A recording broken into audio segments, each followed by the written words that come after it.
welcome to the CinePunked Christmas special. It's a wonderful podcast. I'm Rachael Kelly, and I'm joined by Robert J.E. Simpson. Hiya. And our producer, Ben Simpson. Hello. And tonight, we're going to be discussing Frank Capra's Christmas classic, It's a Wonderful Life. I've got to ask you already, why the hell are we talking about It's a Wonderful Life? Because it's the greatest Christmas film ever made. Is it a Christmas film? Of course it's a Christmas film. It's set at Christmas time. It's at the very virtue of what we'd established that a Christmas film is. Just by virtue, it's set at Christmas, it is therefore a Christmas film. Well, diehards are set at Christmas in their Christmas films.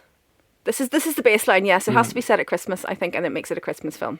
I have a very, very wide sort of scope of what I'll take as a Christmas film, though. I'm very much into Christmas films. Pretty much the whole movie isn't at Christmas time. The only bit that's at Christmas time is the ending. Yes, but that's the bit that makes you cry. That's where the emotional payoff comes from. And also, I mean, the origin of the film is a story that was circulated as a Christmas card. So, I mean, I think that it's not just me, I think, that's going to claim that this is a Christmas film. And I think the genesis of it is as a Christmas film. So... Okay, so I take the point that, you know, Philip Van Donenstern's 1939 story, The Greatest Gift, was indeed a Christmas card. So that... largely because he couldn't find a publisher for it, of course, but still, it was circulated as a Christmas card.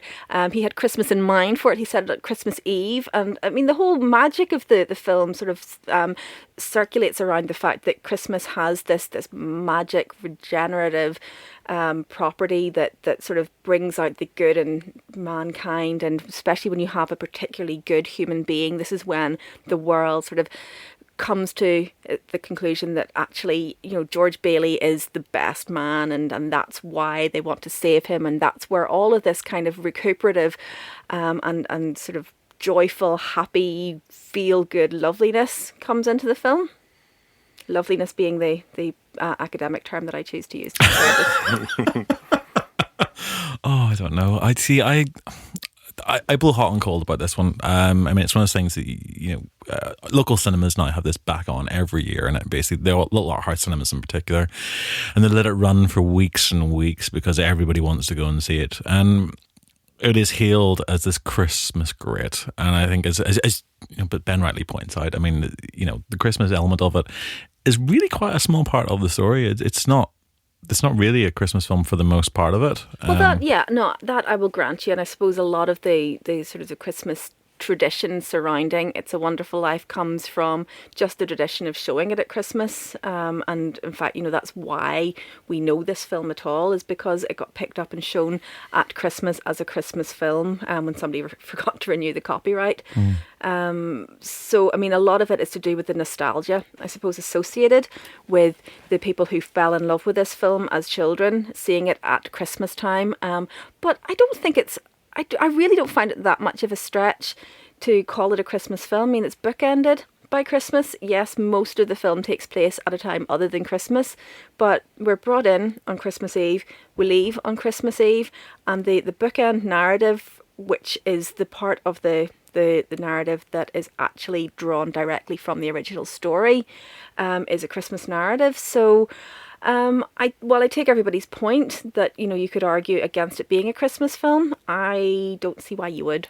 So I think the copyright situation with It's a Wonderful Life is kind of interesting. And as you say, it probably is the whole reason that actually it has become a Christmas classic. Oh, it's absolutely the reason why it's even known these days. The film just died a death on its release.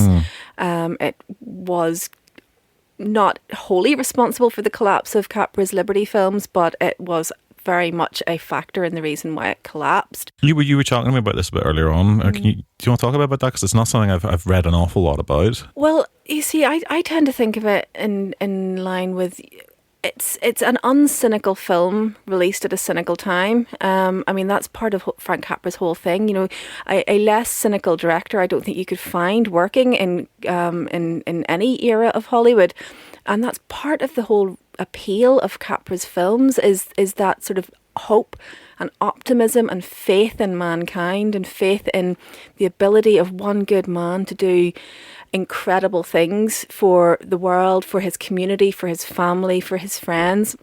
And of course, It's a Wonderful Life is released in the middle of film noir cycles. So it comes at a time, that post-war period when Hollywood is starting to look at itself again and go, actually, we've let all these women do all these fancy things during the war, and we're in a terrible state as a nation as a result of it, and everything's gone all dark and gloomy and cynical.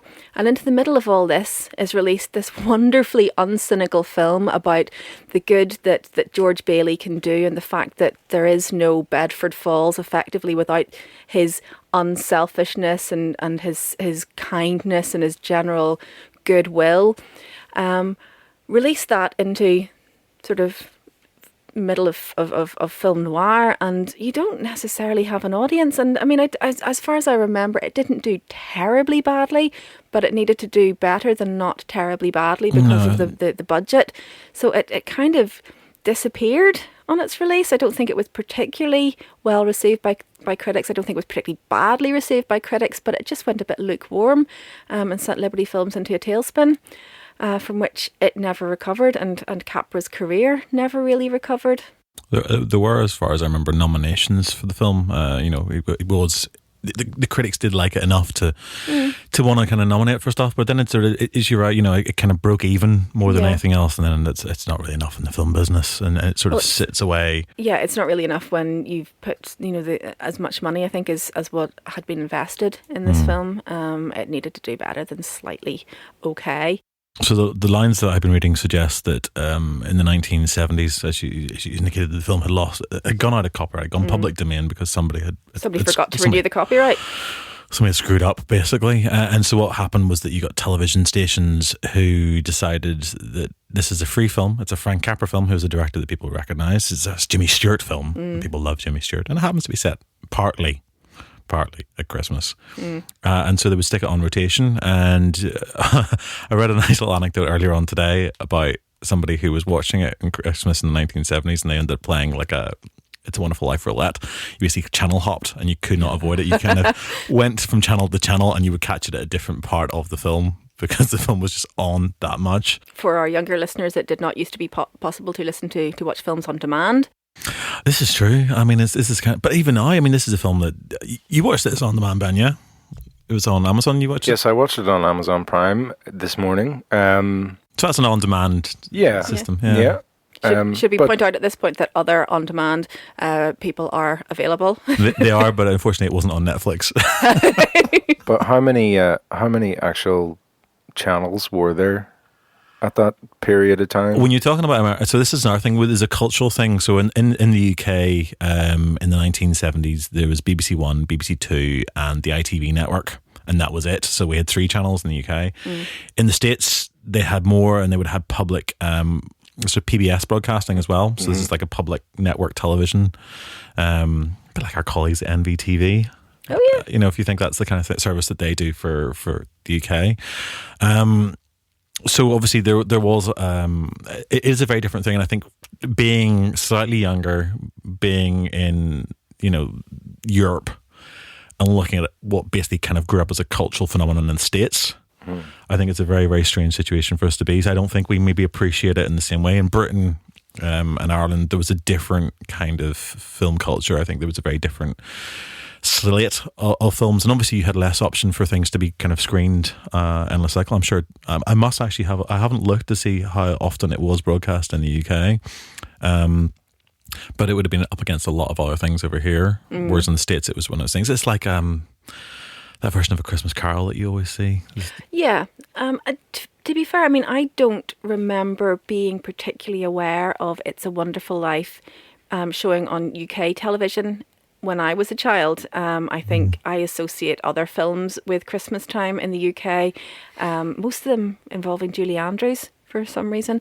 Why is Julie Andrews the UK Christmas fairy? There's a question for the ages. Well, this is it. I mean, when you think about to sidetrack briefly, because this is our little Christmas special. I mean, when I think about the films that we watched as kids, it was Charlie and the Chocolate Factory. Sorry, Willy Wonka and the Chocolate Factory, and Nightmare Before Christmas, always on Christmas Eve. So yeah, so you before you go to sleep. I And remember that Jason one. and the Argonauts on Christmas Day. Of course, You know? yeah. the proper Ray Harryhausen one. Oh, yeah. James Bond obviously. films, Carry On films, Mary Poppins. Mary Poppins, Always Mary Poppins. Bedknobs and Broomsticks. Oh, Bedknobs and Broomsticks. You know, with a lot of Disney and a lot of those kind of franchises. I remember Star Wars being a Christmas film. I somewhere, I think, still have the tape where we recorded it off over Christmas in 1986.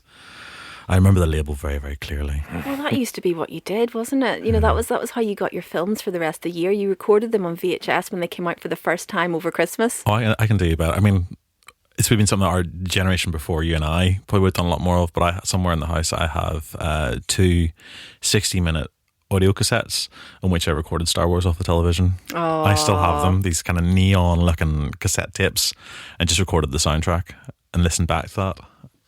Right, okay, I have a point to make. Okay. Did you find any of it cheesy? Do you think the whole aspect of me saying that being really, really cheesy, is that just because of the way films are made today? Or is that a period thing? I think it's certainly very much of its time, but I also think a lot of that is actually just Capra's filmmaking ethos. I don't think, I mean, he wouldn't have been setting out to make films that were cheesy, but a lot of what kind of underpins the ideological outlook that he's trying to put onto his films, quite consciously as well, after a certain point, is something that, I mean, in our more cynical age, we would absolutely call cheesiness, because he really believes in people, and he believes in the capacity for good in people, and he believes in the capacity for good in community, and he believes in self-sacrifice, and he really, really, really, really believes in America, which is something that, I don't know, I find that really interesting about Frank Capra. He's an immigrant. Do you know, he's an immigrant who spends his adult life trying to distance himself from his immigrant roots, and he's so tub-thumpingly pro-America. How much of that is, you know, that genuine ardour for the American dream? How much of that is that project of distancing himself from his roots? Oh, interesting. I want to argue about that. Oh, with good. you. Let's have an argument then. I don't necessarily know that I completely agree. In terms of what you asked, Ben, for me, I think it very much is part of its era. I mean, this is 1946, so this is not today. It is kind of a stylized. For them, it wasn't a stylized kind of filmmaking, but sort of naturalistic acting, for instance, isn't something that really comes along properly until the 50s, and then it comes from Europe and it feeds through everywhere else. Yeah, the method and so on that Brando espouses. Yeah, so that's a new thing in terms of its structure. I mean, America's cinema is also very heavily controlled. Mm-hmm. So they have a whole list of rules and things that they have to follow in terms of what they're allowed to present, how relationships are presented. So, for instance, one of the big things that was a problem with It's a Wonderful Life was the way that the bank manager is actually portrayed, because he's presented as a bad man, and the whole Potter. Yeah. So one of the whole rules that actually the American censors had was that if you had somebody who was acting in an act of financial impropriety, they had to be seen to be punished. And I mean, but he doesn't get punished. He does not, because he steals. He He steals £8,000. essentially steals £8,000. He does, but he gets punished in a very Capra-esque way. Well, because everyone comes to. Because everybody loves George Bailey, and Potter is just ignored. And there's that very pointed "Merry Christmas, Mr. Potter" from George Bailey as he skips merrily through Bedford Falls, knowing that he has the greatest gift of all, etc., etc., etc. That's Capra's punishment. Capra's going, well, actually, this man has nothing in his life that makes up a life as Capra envisions it. No, even the people that he sends, who he thinks are, I suppose, the closest thing to his friends, who he sends round to duff up Bailey, basically, and get it, issue the warning. Even chip in, yeah. But I think, I mean, you talk about it being a very kind of pro-American mentality, but I actually think that communist, socialist viewpoint that very definitely comes through. I mean, it's actually it's really, really surprising I for me. completely disagree that there's any communist socialist You overtones don't think there there's at any all. socialism? Not remotely. It's kind of the opposite of socialism there, really. I mean, the whole thing is built up around the idea that success is predicated on individual autonomy and individual hard work. I mean, if you're going to have any success at all in Capra's world, it's based upon your own efforts, and you don't get handouts. Nothing about that film is to do with handouts. It's to do with being prepared to work. Now, the little guy should get help from the community, but only if he's prepared to work for it. Is that not socialism? No, I mean, surely the whole. I mean, my kind of understanding of socialist societies really are that they're not expecting you to not do anything. Everyone is expected to contribute, and everybody within Bailey's little village does contribute, and they are rewarded in as much as he facilitates them to acquire a home and a life for themselves, providing they're working and they pay their bills and they settle up. I mean, but what was different, I mean, for me, particularly at the moment when we're looking in this kind of very Trumpian era, seems every conversation you have about American films right now always ends up referring to Trump, or at least in my head. When you look at Potter, I mean, Potter to me is like a Trump character, really. He is somebody. He's a tycoon, Yeah, and he's quite willing to take on, he'll take on you, whatever you've got, he will give you half of whatever something is worth in order for him to make more profits, to control everything. That to me is much more American than, say, Bailey's attitude. Bailey actually is doing something that I think you would probably see in Europe, but you wouldn't have seen in America. Oh, I don't know about that. Now, I think again you have to see this movie as a product of its time, because this idea of sort of the tycoon mentality and the every man for himself mentality. That's I would very strongly argue that's a post-80s conception of American business life. I would say that in fact what George Bailey epitomizes is the American dream. And there's nothing communist or socialist about that. It's hard work. It's that bootstraps thing that's so reviled these days because it got turned on its head and used as a way of beating the poor and the downtrodden who have absolutely no way of getting out of poverty. But I think Capra's definitely not a socialist. Capra's very not into capitalism, but into the opportunities afforded by capitalism in as much as it sort of epitomizes or is helped by the American dream. Curiously, the FBI did think he was a communist, though, and the film was full of communist sympathies. Yeah, Hugh left him alone. Fair enough. Yeah. Oh dear. Sidetrack completely. I think one of my favourite things in this is this film sees the origins of Bert and Ernie. Yes, absolutely. Yeah. Just going to throw that in there as a complete sidetrack. Are you talking about the taxi driver and the cop? The Yeah. cop? Did you that pass you by completely? Yeah, that totally. Yeah. And that's. Yep. Yep. Wow. See, Wow. you could not get a more American film than It's a Wonderful Life. Yeah, I mean, Bert and Ernie start there, and I don't see any homosexual overtones to that relationship in that film. Therefore, Bert and Ernie are not gay. Oh well, let's not go down that rabbit hole. Yeah, you said something to me earlier about how you find some of it a bit creepy, Ben. Yes. So, what is it that you find creepy about it? Just the way George Bailey and Mary get on. Like in one of the scenes, he's on the telephone talking to, was it Sam? Mm-hmm. Is that what you call the guy? Yeah. In New York. And obviously she's infatuated by him for some reason. Because he's James Stewart. Oh, come on. Well, This is Ben's first Jimmy Stewart film. yeah, Oh, I've really? never seen. Yeah, yeah. We're going to have to do another one of these this year. So I think so. he's on the phone with Sam. He's around to Mary's house, and like he doesn't know why he's there, but He knows why he's there. he knows why he's there, but he's letting on like, Mhm. I don't know why I'm here. I just was taking a walk down the street. And Mary's like, come on in, please, come in. I want to talk to you. And he's like, stroppy teenager kind of thing. Which the vibe I got anyway whenever I watched it. But they're on the phone, and then all of a sudden he's screaming at Mary and shaking her quite violently.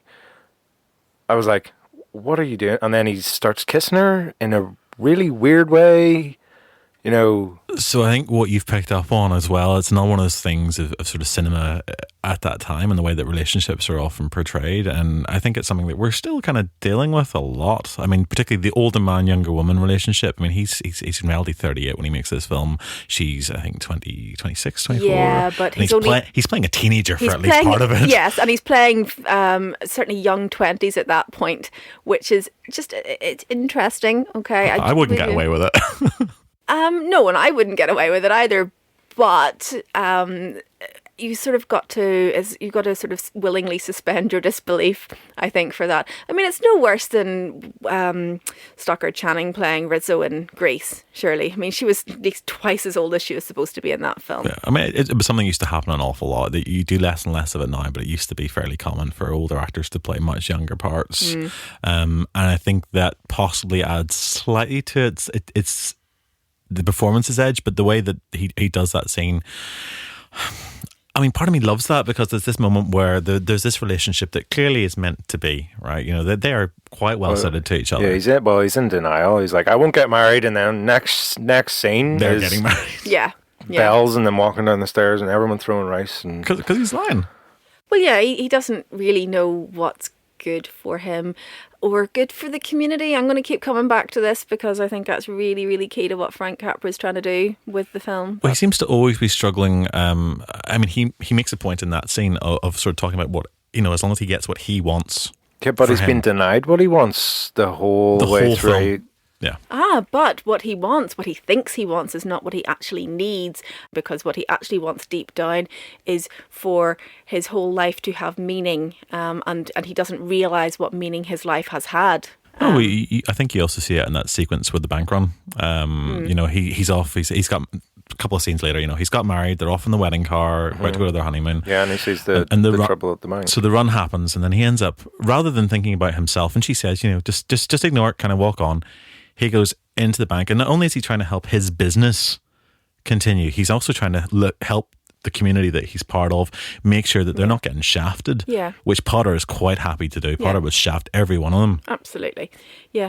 I don't know whether I necessarily think of it as him trying to keep his business afloat, because I mean the Buildings and Loan is not really necessarily a business in the sense of it's literally only just about keeping the family employed and no more. That's the socialist mentality again, I think, manifest. It's not, he is not commercially driven in the same way, but what he is, he's doing enough to tick yourself over. That's surely a socialism. It's not the commercial abundance. He's doing better than a lot of the other people in Bedford Falls. He's certainly middle class, and I don't think that the film makes any suggestion that wealth should be equally redistributed. I think what it's trying to suggest is that if the little guy is prepared to work hard and try and better his station, he should get help from the people who are in a position to, which is incidentally what Frank Capra did himself, as a young poverty-stricken man working his way up, and prepared to put in the time and the hours and the effort to first in his family to graduate high school. Do you know, so yeah, no, I'm going to completely disagree with you that there's communist overtones here at all. I would say socialism more than communism. Okay, I'm going to disagree with you on socialism as well. I hope the people listening to this actually kind of get involved in the conversation, because I don't know. I still think there's definitely a socialist angle to it, and I felt it all when I was watching it again last night. That it's very definitely strong, and it seems to be there's definitely a contrast between him and Potter and their whole attitude towards money and wealth and power. I agree. I think that is indicative of Capra's very strong distrust of money and wealth and power, and I think that's something that he's never really able to kind of work through for himself, and he has increasing issues with trying to reconcile to himself his own wealth and relative power, knowing and suspecting that it can corrupt, but not corrupt in the sense of, you know, all power corrupts, etc., etc. More in the sense that if you don't have to work for things. What is your contribution to society? If money is doing all the work for you, if that is the only work that you need to do is to sit back and let your money multiply, what are you contributing to society? How are you making the world better for being there? And, you know, you see that all the way through his filmic output. Gosh, what was the name of the talkie he made for Columbia? I can't remember. It's about 1927, 1928. And it's literally these sort of two newlyweds marry for love. He is the son of a wealthy tycoon. She is a poor Irish immigrant. Father disowns them because he marries someone that he considers beneath their station, and he gets his own back on his dad, who's this skimpy, stingy businessman, by creating a business that takes him on at his own game. Dad's business's motto is slice the ham thin, so they decide that they're going to make working men's lunches, and they're going to make decent working men's lunches and have proper actual portions in them, and sell them for the same kind of money, because, you know, the decent working man deserves to not be screwed over at every opportunity. So I mean, that's kind of, you know, that's Capra-esque ethos. It's not that you get handouts.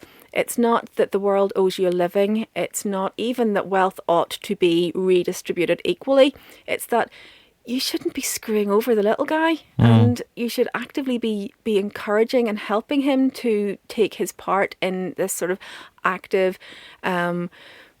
helpful community of men and women, all of whom have their place and their part to play. I'll take your point.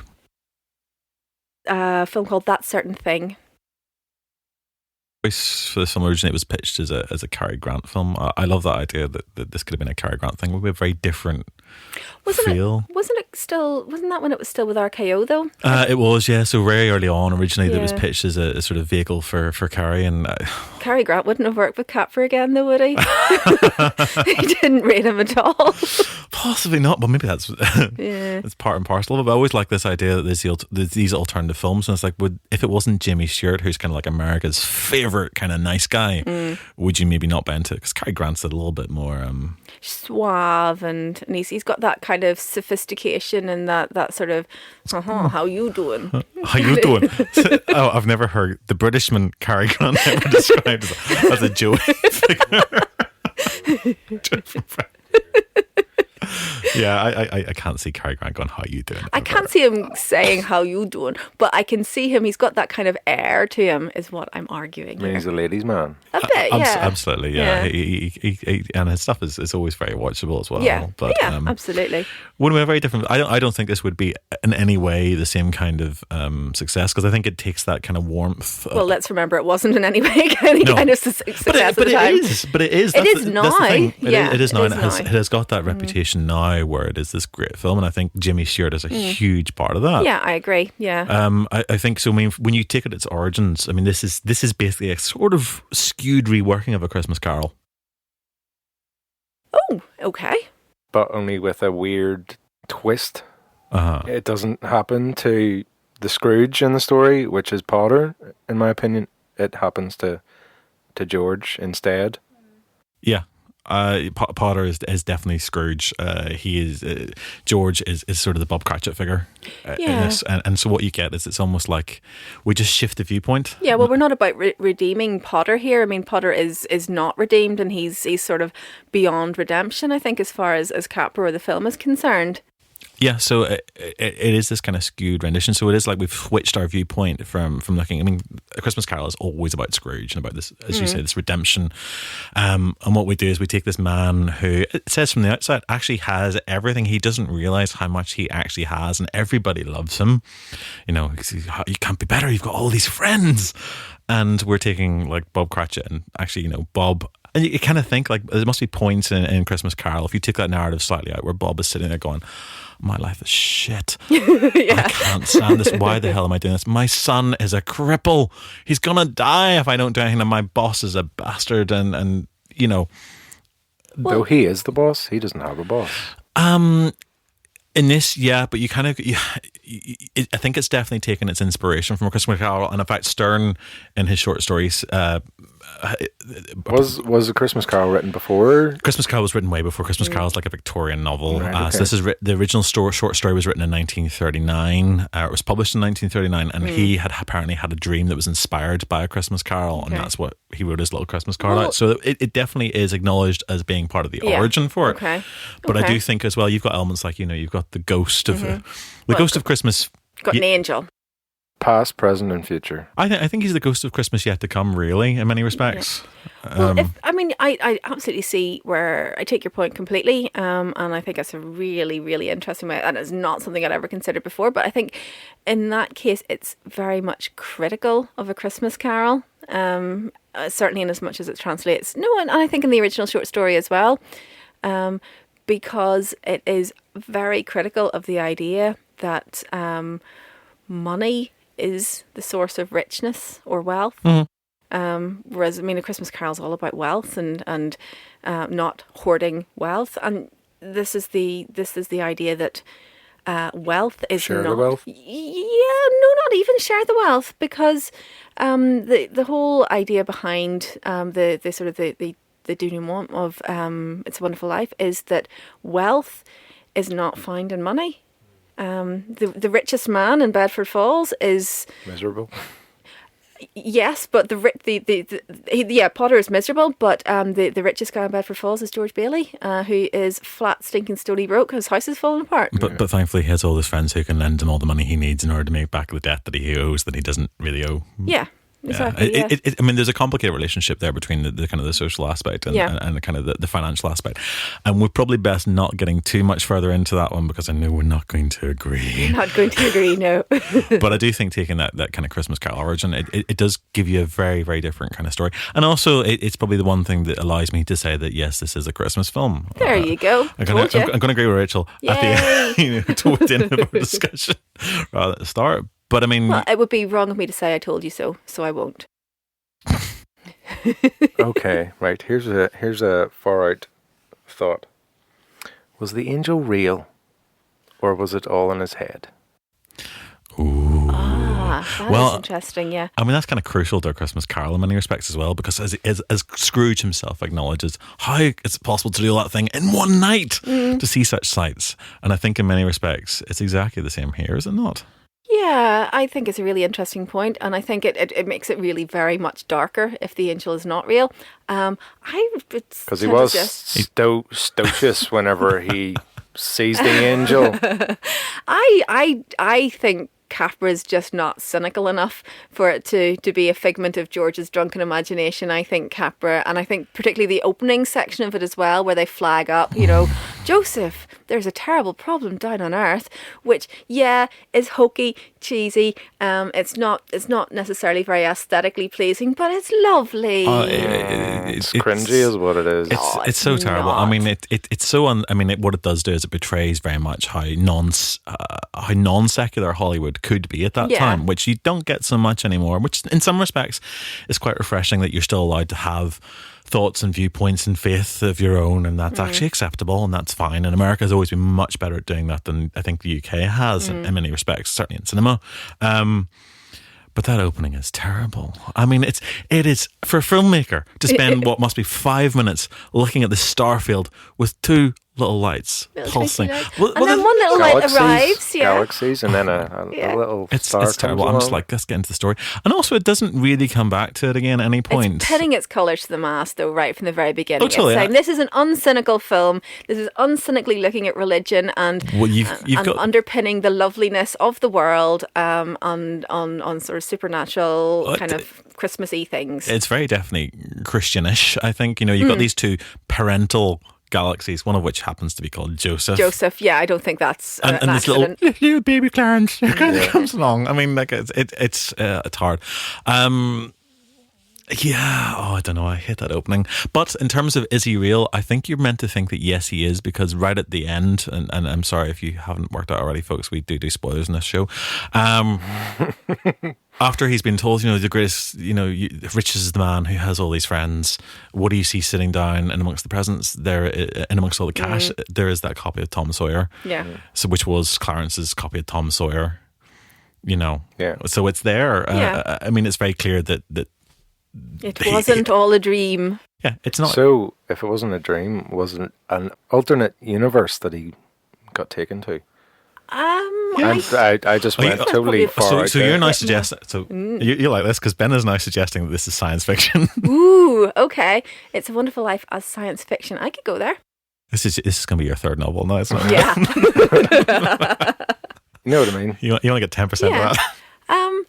Yeah, well, it's an alternate timeline, isn't it? Hmm. That's exactly what it is. It's an alternate timeline in which George Bailey never existed. And that's the only way of showing just the contribution that he has to the OU, the original universe. Yeah, I think that's fair enough, and I think that's what you get anytime you have that kind of alternate reality. I mean, that's other world. Yeah. Did the Nazis win the war though without Harry Bailey? There's the question. How dark did this timeline go? Oh, yeah, yeah. Well, That's I the mean, point. the guys in the aircraft carrier all died Yeah. because he wasn't there to save them. But Absolutely. I think we still won the war. Yeah, I don't think he was Yeah, that important. it wasn't sort of Potterstad or anything, I suppose. They're not speaking German. And you know, the Americans didn't win the war. But think of all the things. Think of all the things that George did whenever he was there during that time, like, you know, air raid guard and doing all those drives. You know, the scrap drives and the rubber drives and all that. You know, Wow, you're really into it. would all of that stuff happened still if George wasn't there? No, because I don't think anybody else could really drum up the community in the same way that George does. I think Yeah. that's the emphasis, is that Yeah, actually pillar of the community type of people guy. people Yeah. love that guy Yeah. because Oh. they can trust him. Yeah. And obviously, Mary, then she didn't go and help the troops on the trains feeding them food and all that. Well, you I know? suppose she could have done potentially, but I think she was a bit sort of timid and. She became a librarian. Yeah, she Yeah. became a recluse. Yeah, Or kind of, yeah. An old maid librarian. I Yeah, mean, I've been yeah. a librarian. We're not all like that. No, and she's considerably younger than I am now to look that old. I think one of the other things I want to touch on briefly before we kind of wrap this up is actually, I think it's also a bit of a study of someone's battle with depression and mental health. And I mean, this comes in a lot of films, but I hadn't rewatching it yesterday. It really struck me that actually this is a guy who he has an awful lot going for him, and he's realistically he's actually in a pretty good place, but he looks at all the little disappointments and they just start adding up, and Yeah. it adds further and further into the cycle where he ends up having a nervous breakdown and goes on a bender and then sees things. Yeah. I mean, I'm always struck when somebody watches it for the first time. I mean, I didn't watch this until quite early adulthood, but I was familiar with it from reading Red Dwarf, where it's being held up as this absolute bastion of feel-good Christmas films for Dave Lister. So fairly typical of me to come to It's a Wonderful Life via science fiction. So, I mean, I knew of it as this wonderful, lovely, feel-good film. And I'm always struck when somebody sees it for the first time, they generally comment straight away how dark it is for a Christmas film. And it is really dark. I mean, it opens with a man contemplating suicide, a father of 4 contemplating suicide on Christmas Eve. That is dark. And yeah, I mean, obviously it all works out okay in the end, but it really does. I mean, it goes to some really dark places, and because we know it's a product of its time, and because the Hays Code is in effect and so on, and I'm imagining, I don't know the Hays Code to the letter, but I'm imagining that it probably doesn't allow for depictions of suicide on Christmas Eve. But we're pretty sure that it's going to be all right because it's nailed its colours to the mast, etc., etc., etc. It sort of started with, oh, Joseph, we must get an angel down here to save this man. But yeah, I mean, for somebody who has potentially been to that dark place, I could see that they would recognise some really bad times there. I mean, I think in many respects, possibly that is one of the perfect things about that film in terms of this time of year, because this is the time of year where we now have had enough studies to show that actually people do get really down and really depressed, and people forget, they do lose sight of stuff in amongst particularly the financial burdens that people have, also some of the social pressures that have. I'm actually going to sort of say that this film is very much ahead of its time in terms of what it's doing and in terms of our place within society at this time of year. Yeah. Yeah, I would agree. I mean, just for it to be sort of this Christmas classic, the fact that it actually deals with some of the big problems of Christmas, kind of revolutionary for a 1946 film. Any last thoughts on It's a Wonderful Life before we wrap this up for today? Greatest Christmas film ever made. I will fight people who argue with me. I'm going to be so sore later. Ben? I thought it was good. Like, it is a funny. There are some funny bits in it. Some really awkward bits in it too. But it's not a bad movie. Wow, damning with faint praise there. I sit in a very strange place with this one. I don't think it's the greatest Christmas film by any stretch of the imagination. Okay, well, Die Hard 2, fair enough, I'll give you. This is our podcast next year. We'll try and find the best Christmas film ever. But I think actually it's got an awful lot going for it, and I think it throws you. I think what's sad in many respects though is that it tends to only get watched this time of year because so little of the film is at Christmas, and people will happily watch Die Hard 2 in March. Yeah, well, any day is good for Die Hard 2. Yeah. So that's us for this podcast, I think.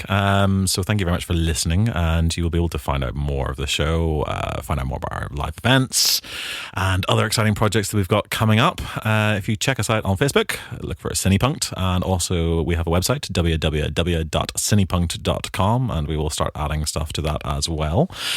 For now, thank you very much. I'm Robert J. Simpson, and I have been joined by Rachael Kelly. And our producer, Ben Simpson. Catch you soon. Look, Daddy, teacher says every time a bell rings, an angel gets his wings. That's right. That's right.